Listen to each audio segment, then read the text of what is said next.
ہے کہ میرا اور آپ کا اختلاف ہوتا ہے، آپ بھی عقل پہ ہوتے ہیں اور میں بھی عقل پہ ہوتا ہوں، اس میں سے کس کی عقل صحیح ہے؟ جب ہم دونوں کا اختلاف ہو گیا، آپ بھی دلیل عقلی دے رہے ہیں، میں بھی دلیل عقلی دے رہا ہوں، میں کہہ رہا ہوں عقل یہ کہتی ہے، آپ کہتے ہیں عقل یہ کہتی ہے۔ اب ان دو میں سے کس کی عقل صحیح ہے اور کس کی عقل صحیح نہیں ہے؟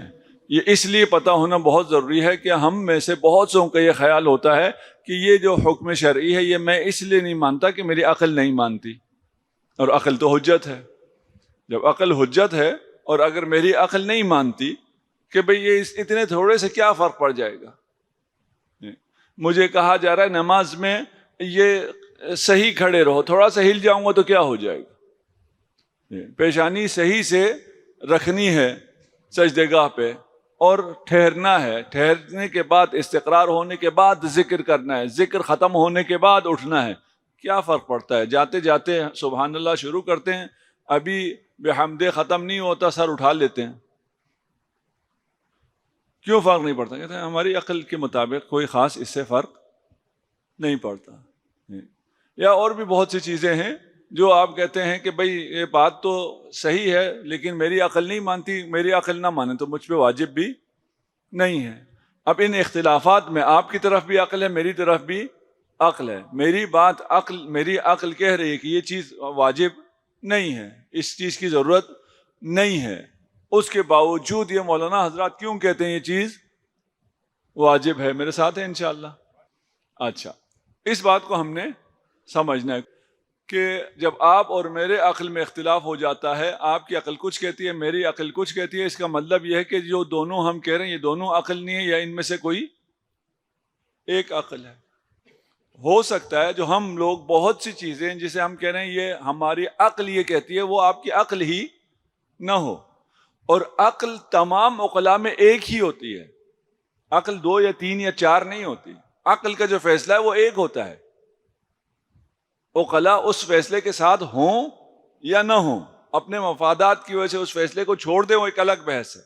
مجھے ایک حکم آیا میرے سامنے اور یہ میری عقل اسے نہیں مانتی، عقل نہ مانے تو مجھ پہ واجب نہیں ہے، ملا کے تکلیف عقل ہے نا، عقل نہ ہو تو کوئی چیز واجب نہیں ہے۔ آپ مکلف تب ہیں جب آپ میں عقل ہے، آپ کی جب عقل نہیں مان رہی تو وہ چیز واجب نہیں ہے۔ اور یہ جو بہت سے واجبات کو ہم لوگ چھوڑ دیتے ہیں اس کے پیچھے بات یہی ہوتی ہے کہ میری عقل نہیں مانتی، جو چیز میری عقل نہیں مانتی وہ واجب ہی نہیں ہے، اس لیے کہ میرا مکتب عقل کو بہت زیادہ ویلیو دیتا ہے اور عقل کو حجت کہتا ہے۔ یہ جو احکام شرعیہ ہے جس کو آپ کی عقل نہیں مانتی، وہ جو نہیں مان رہی ہوتی ہے وہ آپ کی عقل نہیں ہے، جو نہیں مان رہی وہ عقل نہیں ہے۔ جو آپ کہہ رہے ہیں میں قانع نہیں ہوا، قائل آپ ہوتے ہیں، ٹھیک ہے نا، قائل ہوتے ہیں۔ آپ سے اگر پوچھا جائے نماز واجب ہے، آپ کہتے ہیں ہے، ٹھیک ہے نا، حجاب اس طرح ہے، کہتے ہیں ہے، ذکر اس طرح ہے، اس کے باوجود نہیں کرتے، اس کی کیا وجہ ہے؟ قائل ہوں، قانع نہیں ہوں، یعنی میری عقل نہیں مانتی ہے، اور جو چیز میری عقل نہیں مانتی وہ صحیح واجب ہی نہیں ہے۔ بات جو ہم کر رہے ہیں وہ یہ ہے کہ یہ جو آپ کا خیال ہے کہ آپ کی عقل نہیں مان رہی ہے، یہ در حقیقت آپ کی عقل نہیں ہے، آپ کی عقل مان چکی ہے۔ بہت سی چیزیں ایسی ہوتی ہیں جو آپ کی عقل مانتی ہے، آپ کا دل نہیں مانتا، اور یہ دل کیا کہتا ہے؟ میں عقل ہوں۔ آپ کی عقل مانتی ہے لیکن آپ کا دل نہیں مانتا۔ میں نے دل کہا ہے نا، اس کو لفظ تبدیل کریں تو آپ کا نفس نہیں مانتا۔ یہ جو آپ کو جہاد اکبر کہا ہے، وہ جہاد اکبر کیا ہے؟ آپ کی عقل ان تمام باتوں کو مانتی ہے، آپ کا نفس نہیں مانتا ہے۔ کچھ چیزیں جو آپ کو پتا ہوتا ہے یہ نفس ہے، کچھ جگہ نفس اپنے آپ کو کہتا ہے میں دل ہوں، کچھ جگہ وہ نفس اپنے آپ کو کہتا ہے میں دل بھی نہیں، میں عقل ہوں۔ پتا ہمیں سب ہوتا ہے، اگر آرام سے بیٹھ کے سوچیں تو ہمیں پتا ہوتا ہے یہ نفس ہے، یہ دل ہے، یہ عقل ہے۔